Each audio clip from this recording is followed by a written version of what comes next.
Hi everyone and welcome to Facts Supporting Life. My name is Ingrid and so much for joining me today. I am on the bonus point video which is called Pleasure, which by the way I was supposed to add it on the last video that I did on anticipation. And that was the last segment of the thought process. But that video turned out to be a very long video, and so I decided to have a separate video for the bonus point. And so if you did miss that video, I'll put a link of it on the description below, but I don't want to waste your time, you guys, and I'm going to go ahead and get started here and open with Revelation 4:11, which reads, "Thou art worthy, O Lord, to receive glory and honor and power, for thou hast created all things, and for thy pleasure they are and were created." Now, I don't know if you are aware of this, you guys, that our God is a God of pleasure, and he created everything that we see and that we don't see for his pleasure. And he also made us, mankind, in his image and also in his likeness, and that's why we have the propensity for pleasure. Now, pleasure may not directly be part of the thought process, but it is the part of the fulfillment of the thought process. Now, I should also mention this, that pleasure is the number one bait that Satan is using against us, mankind.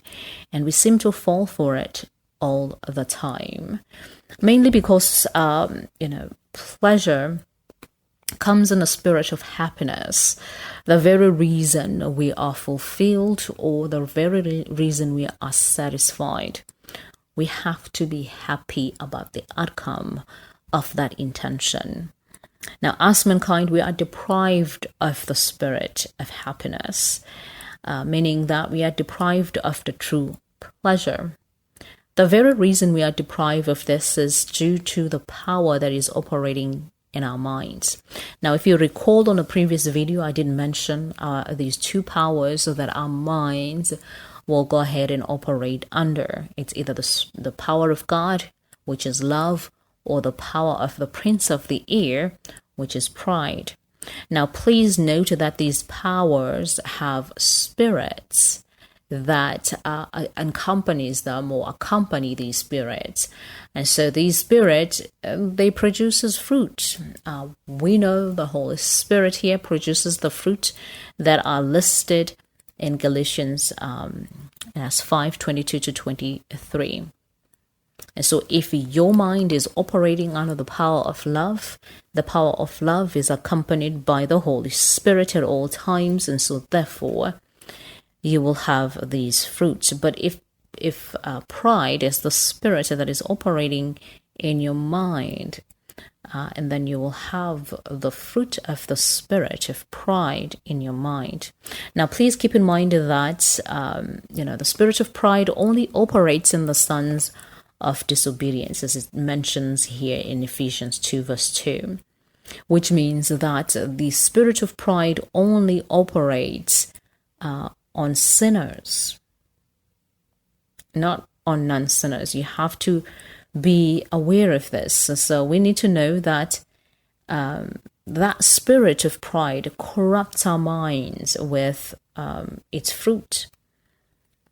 So the question is, what are the fruit of the spirit of pride? Now, the Bible doesn't list them as it lists the fruits of the Holy Spirit, but I should say that, the Bible is very consistent with this very point about the spirit of pride. Pride comes before destruction. Pride can only bring death, and its fruits are really synonymous with destruction or with death. So the Bible will use in words like strife, fall, fear, death. Now, Paul in 2 Corinthians, he's kind of giving us a list of these fruits at their infancy.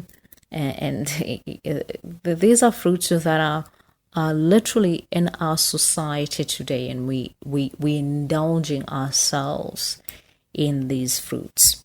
And these are the kind of fruits that lead to destruction and strife. He lists them here as quarreling, jealousy, rage, rivalry, slander, gossip, arrogance, and disorder. You can check them out in 2 Corinthians 12 verse 20. The issue about this truth is that as mankind, we are not aware of it. We don't know that sin has perverted us so much so that our intentions are seeking pleasure at the expense of love. We no longer care for knowledge. We have thrown that love under the bus, all in the name of having pleasure. Now, the issue is that we are never satisfied because we don't know that pleasure is the outcome of love, not of pride. When our desires are empowered by love, we need to rest assured that love is faithful. Love has guaranteed us that if we trust in it, our desires will come to pass, meaning that they will be fulfilled. And fulfillment is the one that brings us that satisfaction, that true pleasure. Therefore, fulfillment is due to our minds operating in the spirit of love. If you don't know how your mind needs to operate in the spirit of love, check the previous video. We now know that, according to Psalms 37:4, that if we delight ourselves in the Lord, He will give us the desires of our hearts. We need to appropriate pleasure into this biblical point of view. A biblical point of view is that we need to have love for us to obtain pleasure. Look at what Psalms 128, 1-2 says. Blessed are all who reverence the Lord, who walk in His ways. For when you eat the fruit of your labor, blessings and prosperity will be yours. It is important that we don't separate these two factors from one another, love and pleasure. Now, maybe I need to elaborate on this because I know that prosperity preachers go and indulge themselves on these things. And also those probably who may assume that I'm condoning prosperity doctrine within Christianity. But I'm not going to go ahead and add it on this bonus point. I'm just going to go ahead and do that when I do pleasure altogether by itself as a subject. But we already know what pleasure is in our fallen state. We kind of have an idea, even though really our issue is that we're pursuing pleasure from a carnalistic point of view instead of the spiritual point of view. But we're kind of aware what it is and what it's supposed to feel like. Now, the issue is, like I said, is we're pursuing it from a wrong point of view. We're pursuing it in a wrong way. Because we don't understand that the spiritual realm is the parent force of everything that is physical. I like the saying that says that the apple doesn't fall too far from the tree. Because if you understand that, what you are, the actual fruits that you see in your life, they are a representative of who your Father is in the spiritual realm. So who is your Father in the spiritual realm? We are very, very much so ignorant of the spiritual realm in so many ways.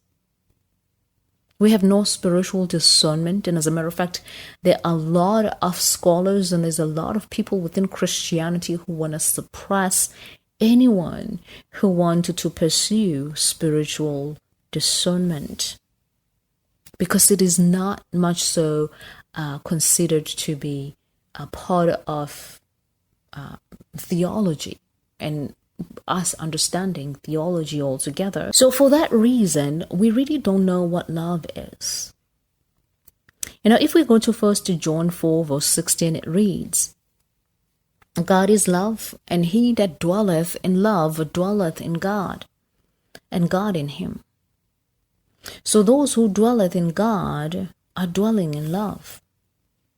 That is powerful, you guys. And look at what David is saying here in Psalm 16:11. You will make known to me the path of life. In your presence is the fullness of joy, In your right hand, there are pleasures forever.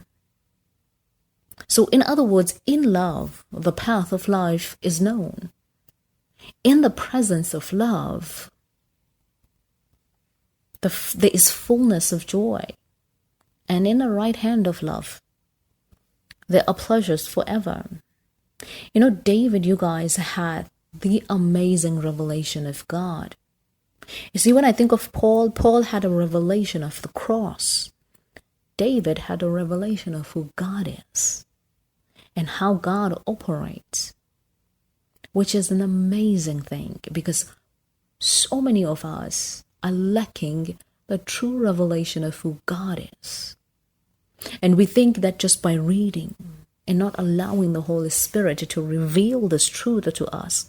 You see, the Holy Spirit is the Spirit of truth that reveals who God is to us.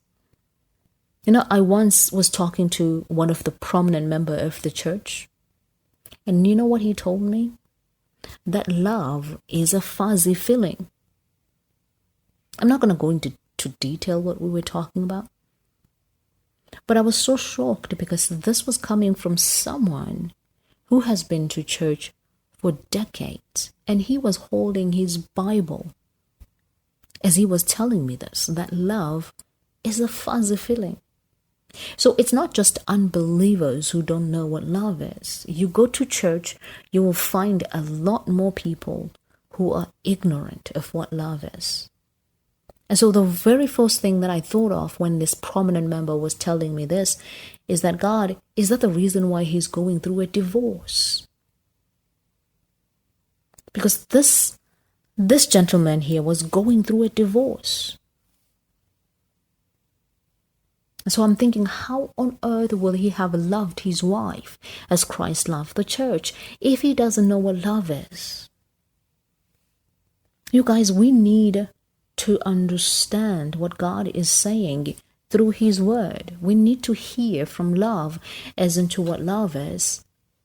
We need to understand what the Bible is telling us about love. We need to pray about that. And this is a plea to all of us that we need to prioritize this. We prioritize too much on pleasure and zero in understanding love. And I'm hoping this is helping you guys, opening your eyes. The importance of knowing love. Instead of always pursuing pleasure and disregarding the very source of that pleasure. And so I'm hoping that this helped you, this bonus point helped you. I really did touch base on pleasure here. Maybe one day I can go ahead and go in detail with the subject of pleasure. So thank you so much, you guys, for joining me. You guys stay tuned for the following video. And go ahead and stay blessed.